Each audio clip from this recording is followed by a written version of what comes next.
Good morning, degenerates, and welcome to another episode of Boring Crypto IO, a place where I read you the boring crypto news every morning, Monday through Friday. Sometimes I miss days like yesterday, just so you don't have to. My name is Not Important, and I'm your host. Let's get into the short amount of news that I found for you today. Not a lot going on, nothing I thought was super intriguing for the market or in relevance to the market. KuCoin, crypto exchange, to introduce mandatory KYC in July. It's coming, guys. We all knew this was coming. We all knew that KuCoin eventually was going to force us to sell our souls to the information gods.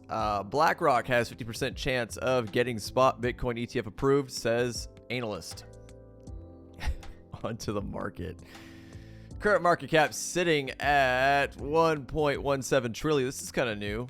Coin market cap not showing you the full, just the short version of the market cap. Oh, it really doesn't want to show you the whole. That's new. Interesting. Bitcoin dominance sitting at 50.2 and ETH dominance at 19.1. We have finally ticked over 50% for Bitcoin. And a whopping 19 Guayogachi transaction currently market today. Kind of sideways, kind of reddish. Sideways slipping into the bearish, I guess you could say. Bitcoin down 1.43 on the day. ETH down 1.08, BNB down 2.46, and so on and so forth. Cardano down about 3.5%. Solana almost 3, Litecoin 3.75. Polygon almost 6%. Yeah. Yeah, slipping into the Stellar's pumping. It's been pumping 18, almost 19% on the week. Yeah, kind of more red than sideways. Your protocol down 6%. The graph down 5.3. Stacks down 6. Aave down 5.26. Yeah, slipping into the bearish, guys. Let's go ahead and look at Bitcoin real quick. Bitcoin 4 hour. Again, we've been bouncing between 30,400 and trying to hold 30 grand as support. This was our last bear flag. I removed the lines I had, or excuse me, bull flag. I removed the lines so I can show you guys something I'm looking at. So I've been looking at the price action, trying to go, what are we looking at? What are we seeing right here? And I backed out last night to 12 hour. And let me show you what I saw. 12 hour. Gotta admit, looking juicy.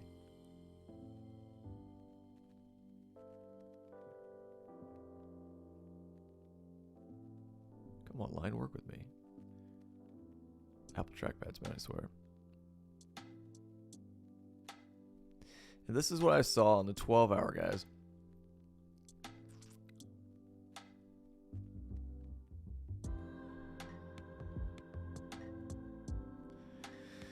On the 12 hours is setting up to be a perfect, what they call an ascending triangle, where your bottom trend line is going up, your top trend line resistance is completely flat.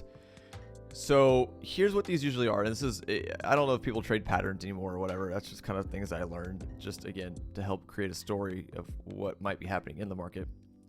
I use a lot of indicators and whatnot, but outside of that, usually ascending triangles are a continuation pattern that could potentially break to the upside, or let me rephrase that.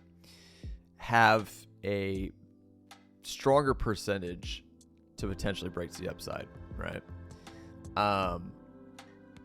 Now, what's interesting about that is I Googled what the percentage rate of these continuing to whatever direction they're going. Right now, we're going in an uptrend. So if it breaks out, we're assuming it would break to the upside. And here's what I got. So ascending triangle pattern breakout percentage. One article says 72.77%. Another says 75%. Another says 83%. I like to rest on the 68% to 70% that any pattern I'm looking at will go the direction that I'm assuming it will go. Every pattern could potentially go the opposite direction, and the percentages are the reverse, basically, right? But the measured moves are usually going to be the same. So, I mean, if this breaks out, the question is, where do we draw the pull? If we're gonna let's just do just the triangle itself. We're not gonna do like a flagpole, like it's a flag or anything like that. So let's just do just the triangle itself. So just the opening of the triangle, and this would put us above or right around my next level, which is a 31,795. If it breaks to the upside. Now, here's the caveat that you don't hear a lot of people talking about, guys. If this does break to the downside, it could go down just as far.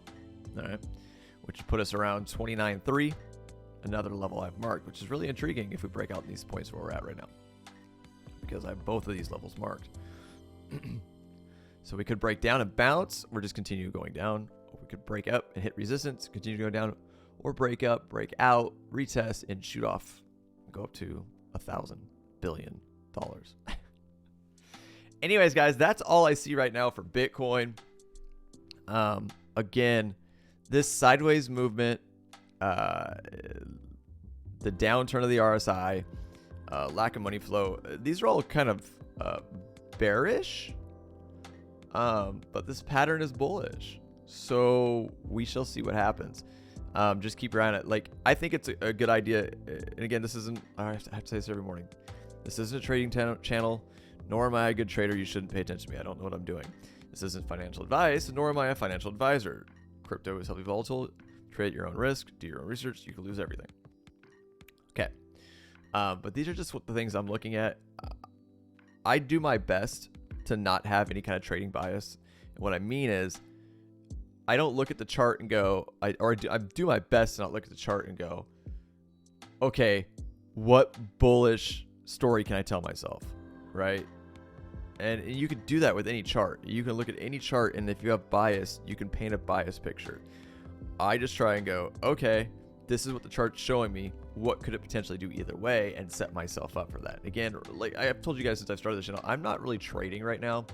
I've just been building bags of blue chips. But if you were trading, this wouldn't be a bad little setup. You know, especially if you're doing leverage. Leverage the breakout potentially, or front run it, and maybe hedge it with a short, things like that. So that's what I'm looking at for Bitcoin. Potential ascending triangle. What direction it will go, I don't know. You don't know. We don't know. If I did, I'd be a bazillion gazillionaire. Let's go ahead and adjust this based on what this, how much time is left? 11 minutes. Oh, 11 hours. Shit. What's the 8 hour look like?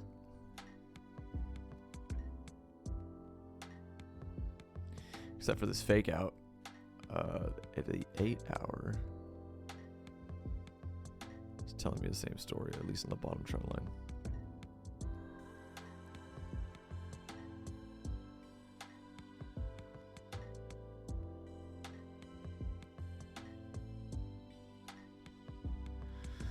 Yeah, if I was looking at the 8 hours, this is what I'd be doing. And again, I would consider this a bull trap, and just trying to figure out what this pattern is going to do from here. So we're looking at 8 hours. You got 3 hours and 36 minutes for this next candle to close to see what this may or may not do. So moving on to the news. KuCoin crypto exchange to introduce mandatory KYC in July. KuCoin's Know Your Customer checks will require new users to complete identity verification to access all services, while existing non-KYC users will not be able to deposit. Major cryptocurrency exchange KuCoin is working to strengthen its Know Your Customer system by introducing new mandatory identity checks. On June 28th, KuCoin officially announced the upcoming KYC system upgrade in a move to increase compliance with global anti-money laundering regulations. The KYC authentication upgrade introduces mandatory KYC checks for all new users at KuCoin starting July 15th of 2023. Without completed KYC, newly registered users will not be able to access KuCoin's suite of products and services, the firm said. Existing users who registered before July 15th, 2023 will also have to complete the KYC process to access some features on KuCoin. Such users will not be able to deposit new funds, while withdrawals will remain unaffected. The announcement notes KuCoin's existing users will still be able to use services like spot trading, sell orders, futures trading, deleveraging, and margin trading deleveraging Other available services for existing non-KYC users include redemptions of KuCoin staking and lending hub, KuCoin Earn, as well as exchange traded funds redemption. A complete KYC process requires users to provide their name, identification number, and identification photo, and undergo facial recognition, KuCoin CEO Johnny Liu told Cointelegraph. The CEO noted that KuCoin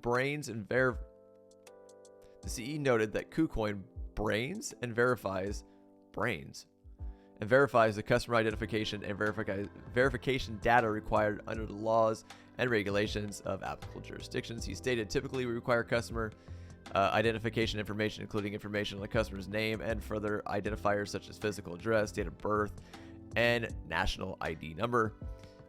Pursuant to the requirements of the laws and regulations of applicable jurisdictions, KuCoin also collects additional information related to the customer's business and risk profile. Risk profile data includes nature and volume of trading activity, origin of virtual funds deposited, Liu added. The CEO went on to say that KYC is a principle that KuCoin has always adhered to, adding the identity recognition is an existing process. Liu, whatever, also stressed that KuCoin set their KYC policy to comply with regulations in applicable jurisdictions since there isn't a unified global KYC regulation. Of course not. That'd make way too much sense. The new KYC update will affect a significant number of cryptocurrency users worldwide. KuCoin says it had over 20 million registered accounts on its platform as of July of 2022. KuCoin is also one of the world's largest crypto exchanges by trading volumes. At the time of writing, KuCoin's daily trading volumes amount to around $540 million, with more than 8 million monthly visits according to data from CoinGecko. To compare, major United States-based exchange Kraken has about 5 million visits per month, with about 380 million worth of crypto traded daily. Some other cryptocurrency exchanges have been increasing their KYC policies recently as well.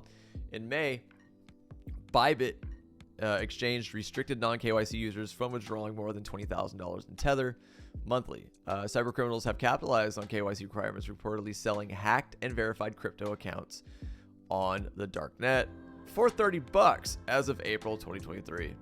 Sweet. So we give you our information and we get hacked. Love the way this is going. Next, BlackRock has a 50% chance of getting spot Bitcoin ETF approved, says analyst. Bloomberg senior ETF analyst believes BlackRock has an even chance of getting its Bitcoin ETF greenlit, as Grayscale looks more likely to win its case against the Securities Exchange Commission. Investment management firm BlackRock has a 50% chance of getting its spot Bitcoin exchange traded fund ETF approved, according to Bloomberg senior ETF analyst Eric Balchunas. Balchunas prediction comes from following an observation made by Elliot Stein, a senior litigation analyst for Bloomberg Intelligence, who now pegs the chances of Grayscale winning its case against the SEC at 70%. Balchunas explained that the SEC may look more favorably upon BlackRock's ETF filing as a way to quote-unquote save face by allowing an ETF from a quote-unquote trusted adult TradFi firm. Adult? What does that mean? Firm instead of Grayscale. Ever since Grayscale appealed the United States Securities Exchange Commission's decision to reject its application in June of 2022, the two parties have engaged in back-and-forth legal filings in addition to oral testimony heard by 3 U.S. federal appellate court judges on March 7th. Grayscale has a 70% chance of winning its lawsuit against the SEC over the company's bid to convert the Grayscale Bitcoin Trust to a Bitcoin ETF, we believe. Stein added that Grayscale's odds to increase from 40% after the parties' oral arguments reached completion because all 3 judges on the panel appeared to side with Grayscale based on their lines of questioning, Stein said. Stein said Bloomberg expects a conclusion will be made by August.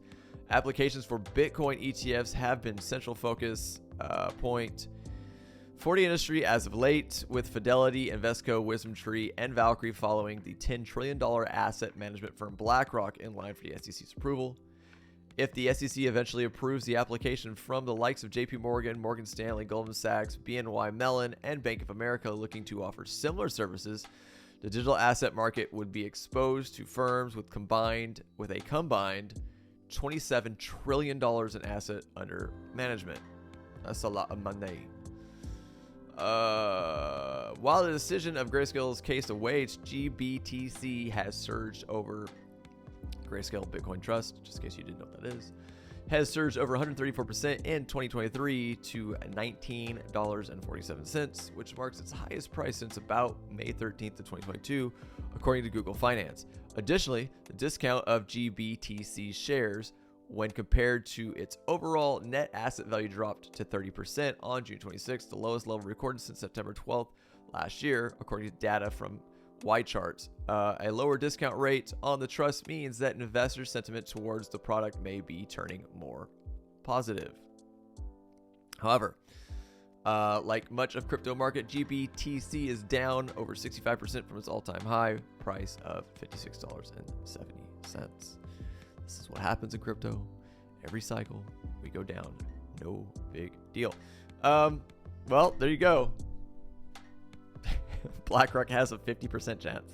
So it might get approved and it might not, in case you were wondering what that giant article just said. But guys, again, there's not a lot going on that's super significant right now. That's probably why the price of Bitcoin is super lame. Let's look at it one last time before we get out of here. There you go. Bounced off the trend line. Let's see what happens. Just keep your eye on that triangle, that ascending triangle, guys. That's what I'm seeing right now. And like I said, when we got this last big pump, I've been saying that if we don't get above 30,800, this pump wasn't going to hold. And this is where I pulled that data from. So right here, this pump, like I said, if we can't hold this above, if we don't turn 30,008 into some kind of support, it ain't gonna hold. And it didn't. And that's because of this right here. It's like a mini head and shoulders almost, which is a downward pattern. And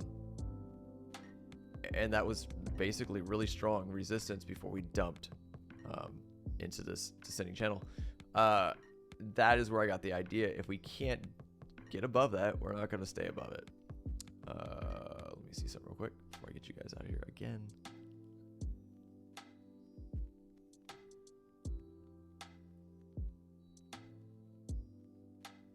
Yeah, we have to get above all this noise. So 30,008 is looking like right around that area. It's looking like a real strong resistance. We have to get above that for any of this pump to hold, in my opinion. And that's what I'm looking at. And it's kind of just where it's beating its head on. If you look, touch it. So here, let's open this up a little bit more. Touch it there, rejected. Touch it there, rejected. Blew past it, but completely sold off. Almost touch it there, rejected. Blew past it, complete, like giant sell-off. I mean, look at this candle, or this wick, excuse me. Giant sell-off. Almost touched it again, rejected. It's that 30,008 is really, really strong resistance. More stuff to keep your eyes on. Let me see that on 12-hour too. I'm curious.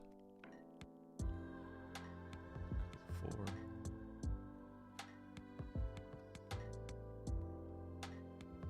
Yeah, between basically 30,780 to 30,008 is the nightmare we're trying to break through. But that's it, guys. That's all I got for you today. If you do enjoy the content I provide for you here every morning, I can Monday through Friday on Boring Crypto IO. Please, by all means, subscribe to the channel. Please turn on the bell for notifications so you know when I do post a video. It helps you. It helps me. Why not? Watch the videos and please like the videos. If you do enjoy just getting the news out there, like I said, I know my channel isn't anything crazy. I'm not giving you like super alpha or nothing. I'm just reading you the news. If you enjoy that to help you guys out, please like the videos, and share the channel and the videos on all your social platforms. It'll help us grow. It'll help us just get more news out there, I guess, right? I'll see you guys bright and early tomorrow morning. I am out of